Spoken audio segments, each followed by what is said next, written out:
Hello and welcome. This message is called How Do You See It? In the book of Matthew in chapter 5, Jesus is still pretty early on in his ministry. And at the end of the previous chapter in Matthew 4, we can read that Jesus has just healed a great multitude of people. And so he's gaining popularity in the area because more and more people are beginning to pay attention to what he's doing, and therefore they're paying attention to what he's saying. And so in chapter 5 we read how, seeing all the people following him, Jesus stops whatever it was he was planning on doing and he begins to teach. The text says that he sat down, and that might be something that's insignificant to us, or maybe he needed a rest. But in these times, when a person sat down, or more specifically when a rabbi, a teacher of the law, sat down in the midst of the people, it showed one who spoke with authority, someone who knew what they were talking about, someone worth listening to. And so we read this account in Matthew chapter 5, how Jesus sits down amongst the people, ready to impart something into them. And I believe that's the same for us now, that Jesus wants us to sit down, take a moment, because he wants to impart something into our lives, something heart transforming, something life changing. So we read in verse 1 of chapter 5, seeing the multitudes, he went up on a mountain, and when he was seated, his disciples came to him. Then he opened his mouth and he taught them, saying, "Blessed are the poor in spirit, for theirs is the kingdom of heaven. Blessed are those who mourn, for they shall be comforted. Blessed are the meek, for they shall inherit the earth. Blessed are those who hunger and thirst for righteousness, for they shall be filled. Blessed are the merciful, for they shall obtain mercy. Blessed are the pure in heart, for they shall see God. Blessed are the peacemakers, for they shall be called sons of God. Blessed are those who are persecuted for righteousness' sake, for theirs is the kingdom of heaven. Blessed are you when they revile and persecute you and say all kinds of evil things against you falsely for my sake. Rejoice and be exceedingly glad, for great is your reward in heaven. For so they persecuted the prophets who were before you." So Jesus is telling these people that they are blessed in the midst of all these things. And the word blessed is the Greek word marikos, and it means happiness or divine joy.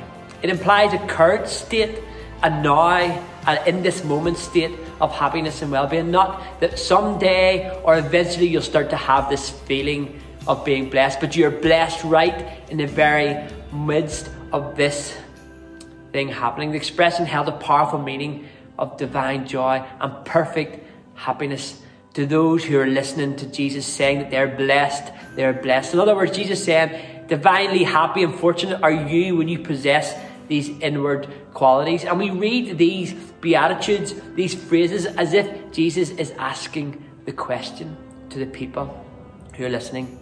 How do you see it?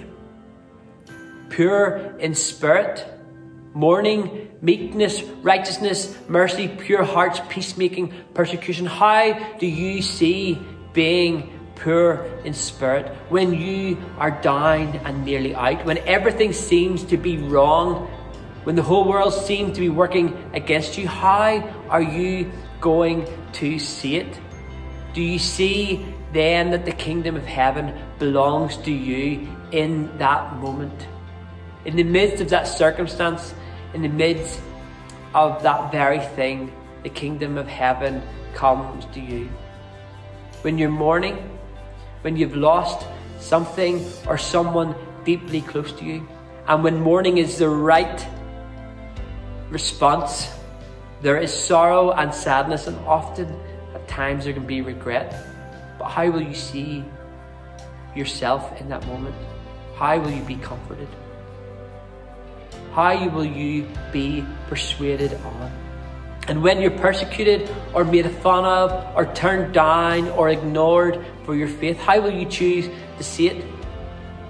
And so we can be witnessing, sharing our faith, shining our light in our community.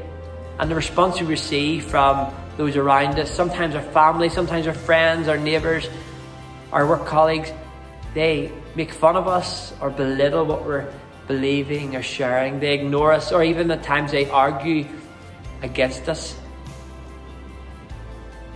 And Jesus says, rejoice and be glad, because those things are happening. Have divine joy and perfect happiness. Be blessed, because you are blessed when persecution comes your way. And so we ask, how can persecution possibly be a good thing? You see, there is a manner in which we often see the world working.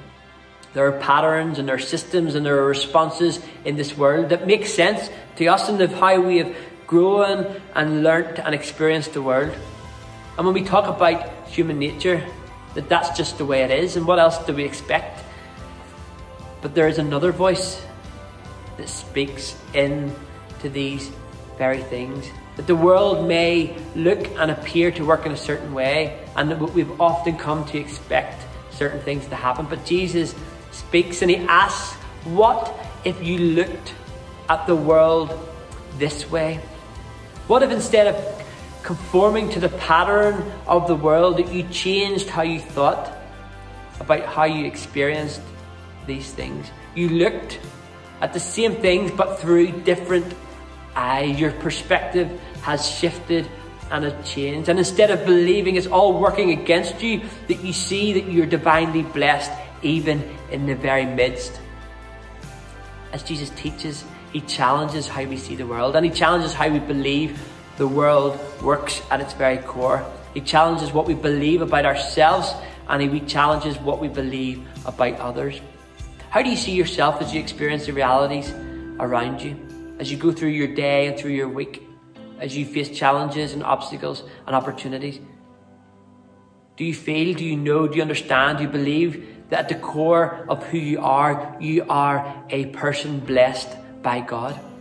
This is Jesus' challenge to the people who are listening to him as he teaches them. How are you going to see it?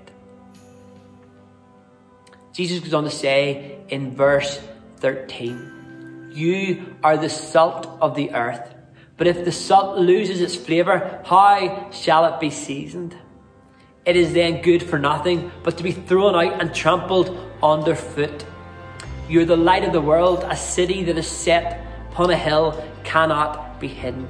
Nor do they light a lamp and put it under a basket, but on a lampstand, and it gives light to all who are in the house. Let your light shine before men, that they may see your good works and glorify your Father in heaven. Jesus speaks to us and he says, you are salt and you are light. And as a person right now, you might feel, think and believe that you are a particular way. You might see yourself through certain eyes, but Jesus speaks to you and he says, this is who you are. This is who you are. How, therefore, are you going to see it? Two simple thoughts on salt and on light that might get us to think about our impression on this world we find ourselves living. When you add salt to food, what does it do? Interestingly, it doesn't make the salt taste like the food. The food instead takes on the flavour of the salt. It's never the first. And when you light a lamp or you light up a dark room, what happens to the room? The light doesn't diminish with the darkness. It's the other way around. The darkness is expelled. And when salt and light is exposed, it transforms and it impacts its surroundings. The situation takes on the properties of the salt and of the light, and it's never the other way around. And this is the message that Jesus is sharing with his listeners. And as followers of Jesus today, we are recreated to expose the divine to this world, to transform and to impact the places we find ourselves. Our world and the places that we find ourselves should become more and more like the kingdom of heaven, never the other way around. We believe and we bring the kingdom of heaven to this situation. It's a challenge for us. It's not easy, but it's what it means to take on the very essence of salt and light.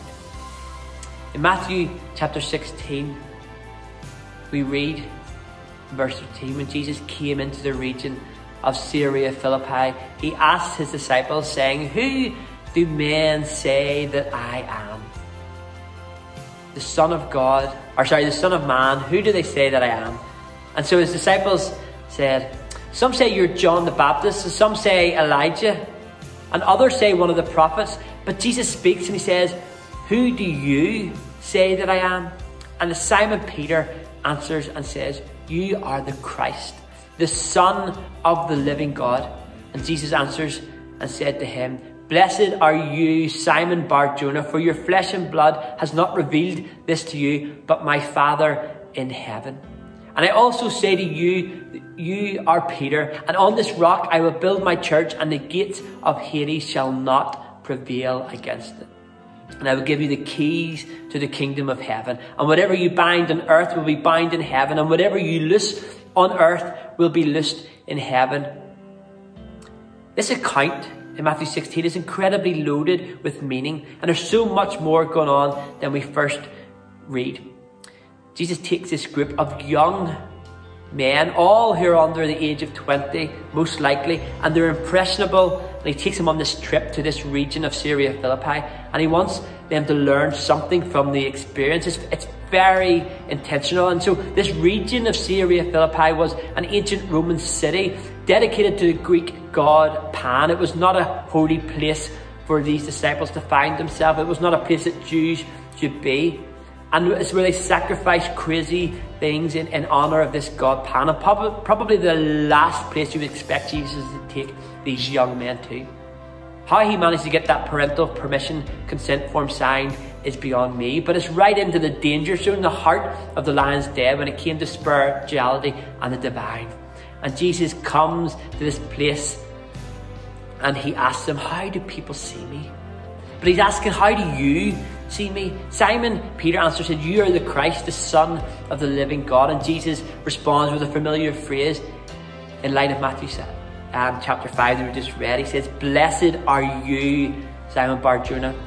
Blessed, divinely happy, because you have understood who I am. I ask you how you see me because I want you to see how you see yourself. You are the one who I'll build my church on. You see it right. You get it. And the gates of Hades shall not prevail against it." You see, this world and all its broken and messed up patterns and systems and responses will not stand a chance to the advancing kingdom of heaven. Jesus says, "I will give you the keys to the kingdom, the authority and the power to be salt and light in this world, to bring the divine flavor and to expel the darkness with the divine light, to bind and to loose, to impact and to transform." This is what the kingdom of heaven is about. It's about action, and it is about faith, and it is about transforming the very places that we find ourselves in. This is what it looks like. This is how you need to see it. You need to grasp it. Jesus speaks these very powerful words in a very powerful place. And then he commands his disciples that they should tell no one that he was Jesus the Christ. And from that time, Jesus began to show to his disciples that he must go to Jerusalem, that he must suffer many things from the elders and from the chief priests and the scribes, and he must be killed and he must be raised the third day. in verse 22, Peter took Jesus aside and began to rebuke him, saying, "Far be it from you, Lord, these things shall not happen to you." But he turned to Peter. Jesus turns to Peter and says, "Get behind me, Satan. You are an offense to me, for you're not mindful of the things of God, but of the things of mine." Because Peter is looking through his own human eyes. "For whoever desires to save his life will lose it, but whoever loses his life for my sake will find it. For what profit is it to a man if he gains the whole world and he loses his own soul? Or what will a man give in exchange for his soul?" And as quickly as Peter sees it in verse 16, he loses sight of it in verse 22. Jesus says, "You're not mindful of the things of God, but of the things of men." Peter, you're missing the point. You aren't seeing it right. Peter, you have to look at it through this lens. To save your life, you must lose it. You must lay it down. You must give it up. And so we think with our human eyes, how is it even possible? Surely if you want to save your life, you need to hold on to it. You need to protect it. You need to go after it. If you were, say, to a business person, you want to save your business, you have to lose it. That would be ridiculous, crazy, absurd. When you're poor in spirit, when you're mourning, when you're being persecuted, refused and ignored, Jesus says you are divinely blessed. How do you see it? This is a world that needs our salt and our light. We have all these situations that need the eyes of God to look. And we need Jesus to lead us and to remind us and to teach us, and His Spirit will guide us and prompt us. That there is a way that leads to life. Divine life, not for ourselves alone, but for those we live with, work with, meet on the street, meet on our way. The world will want you to look at the world around you through a certain set of beliefs. But Jesus is asking, believe in me, trust in me, trust these words, trust my word. Trust that you are blessed, not because of the external, but because of the eternal. And so this week, may you choose to look at the world through different eyes. May you reread these Beatitudes. May you reflect them inwards to your thoughts and to your feelings. May you allow the Spirit of God to permeate your sight. And as you gaze on what's in front of you, may you know that God loves you, that He's with you, and that He can be trusted. Amen.